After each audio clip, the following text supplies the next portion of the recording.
o başlangıç bizim borcu yankı bu ovada vade işleri yani ileri borcu işleri yani benim bu ovada da şeyde tutumlar şeyde işler daha borcu umutlu bazı edebiyatçı mermi ağam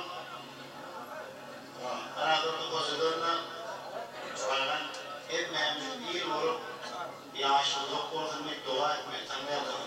Şeyde böyle mahmur edildik ayetmesi var. Şeyde mahmur edildik. Dokuzuncu var. Önemli ücretler bir yıl satın yanına kendine uyuyor. Hoş dokutturmak yanına çektirtmeyin. İkballi bir boşluğum var. Kendilerimiz, kalkanımız Darmşar'dan bir göğü geçti. Hani orası kadını bilin yaşayışını. Biz kentin sırt çektik deyip şeyle gurur verirdiler. Ben de şöyle bir yanımıza bir boşluğa yaptım şöyle fikirdim. İkbal. Atababa geçen yerinin ikbali. Atababa geçen yerinin ikbali. Kalimun elinden dumana dönüp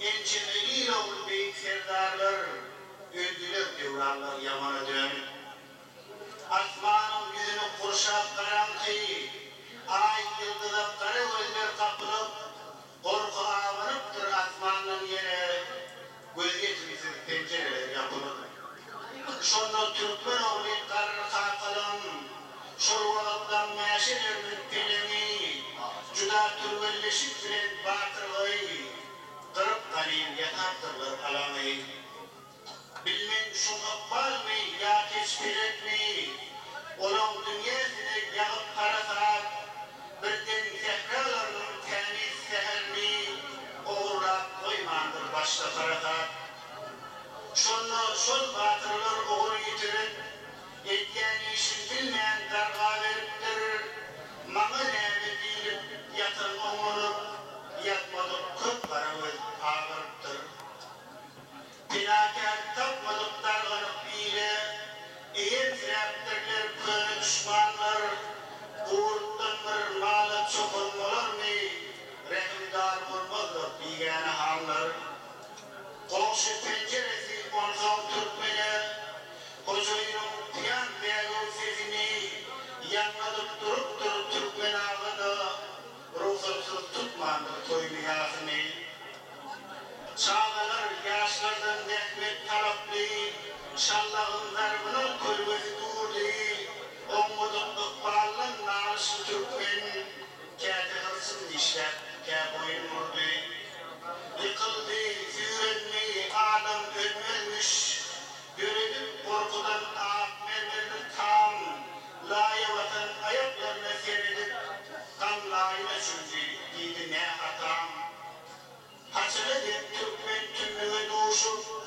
fikomalı onun kara yüzünü derdim reştesini işyerinin akbal lezzet gölgedimli ona yağını gözlerinden oğru akan yaşları gözlerinden oğru akan yaşları gören yoktu bir damar vardı da şol damar kırılmadı Türkmen'in bir gün kalim tahtı tarmardı da Kerim devlet diş gelir diyen anam Kerim devlet diş gelir diyen anam gözlerinden mudam korkulak durdu değmediler değmeyen diş başına elmeyen uzak bir Fransa'nın tarihi vardı.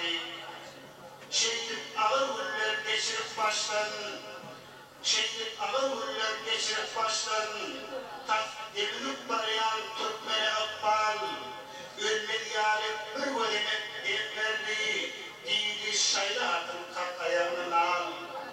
Şuradan son kemkemden Türkmen dayanıp, paykas bir güdünü uçurdu göğe, tekrasının devresinde yaynadı, göz geçmeyin yetti kemerli dağı.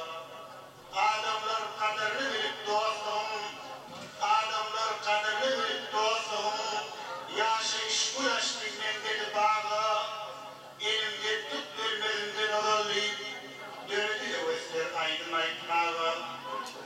Şehitlik tekrar kuzu başta artmaktı. Şehitlik tekrar kuzu başta artmaktı. Ya yanlışlık yudi deminin göğü. Tanrıyım köpür bugün geçirip durgun. İyi bugünü hakikat millette duyguyu. Gurguren